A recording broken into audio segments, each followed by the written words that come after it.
તો ગ્રામ પંચાયતની ચૂંટણીનો પ્રચાર હવે અંતિમ તબક્કામાં છે। ગામડે ગામડે પ્રચંડ પ્રચારો થઈ રહ્યા છે। સરપંચ પદના ઉમેદવારો મતદારોને રીઝવવા માટેના પ્રયાસો કરી રહ્યા છે। ત્યારે બનાસકાંઠાના વડગામના જે ગામ છે સીસરાણા, ત્યાં સરપંચ પદ માટેના ત્રણ ઉમેદવારો અલગ અલગ બેઠક કરતા નજરે પડ્યા છે। સરપંચ બનતા વિકાસના દાવા સાથે ઉમેદવારો ગામમાં ચા પાણી ભજીયા પાર્ટી પણ કરી રહ્યા છે। અમે લક્ષ્મણભાઈના અંગાત છીએ, જાહેર મોજ।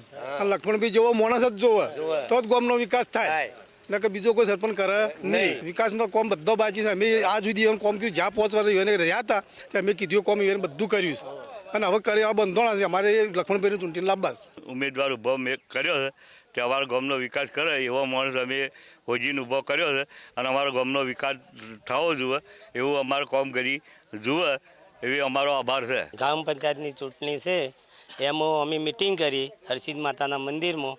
એટલે સારો વ્યક્તિ હોય એવા સારા વ્યક્તિને વોટિંગ કરવું અને સારો વ્યક્તિ લાવવો। અમે તો એવી અમારી માગણી છે કે સારા વ્યક્તિ ગટર લાઈન, રસ્તા, ગામનો વિકાસ કરે, ગામની કોઈ એવી સુવિધા બનાવે, ગામના કોઈ મંદિરમાં એવી સુવિધા બનાવે કે ગયડા માણસ ત્યાં જઈને બેસી શકે।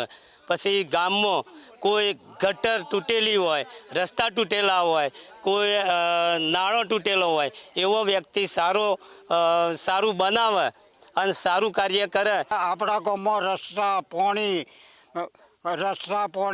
અને કોઈ પણ કાર્ય આવતું હોય, ગરીબ ગરબાનું કામ કરતા હોય, એવો બધાને વિચારી અને એવા ઉમેદવારને આપણે વોટ આપવું, આપણું વોટ ખરાબ ન થાય, કોઈ જગ્યાએ એવી રીતે ન જાય, અને મનથી વિચારો કે આ માણસ આપણું કામ કરશે એવા ઉમેદવારને બધાને આપણે વિચારીને વોટ આપવાનું છે। ભાઈ એ કોમ બાકી છે, એ લક્ષ્મણભાઈ કરશી છે, બાકી છે કરવાના છે। અમુક આ કોટ અમારા મંદિરો કરવાનું છે, એ બધું બાકી લખો કરી તમારો ભાઈ આભાર।